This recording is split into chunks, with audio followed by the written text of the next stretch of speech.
I have this pet grooming kit here. It comes with different accessories. I have one of the accessories on, which is the thinning brush here. So right now I have it on the suction action. The hose is in the suction, but it also blows air underneath here. If you want to attach the hose here, it'll blow the air, which comes with the air blower attachment if you want to groom your pet. It also comes with a round brush type of deal attachment as well.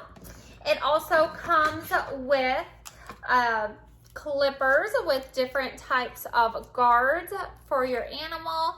And if I lift this up here where the clippers are, it does come with a charger here to plug into the clippers, so you can go wireless on that. Otherwise, you can trim their hair and it can suck up the hair at the same time.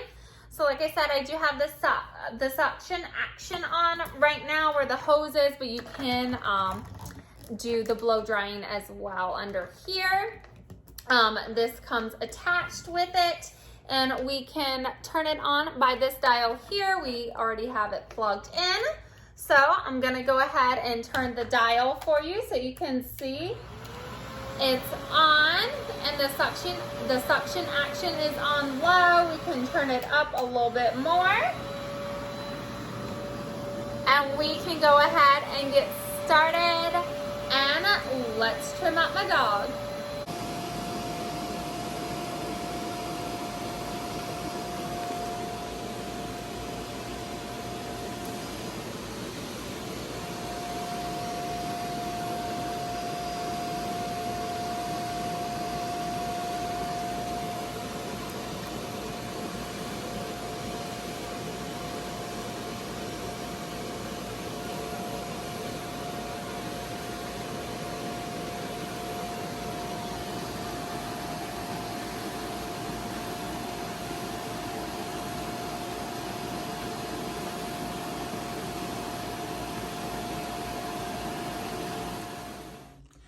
So you can see all my dog's hair in here. So you can just press these two clips here on the side, and you can take it like this. And to remove the lid, you take these two clips on this side, it pops up, dump it out. The filter can be replaced too if needed.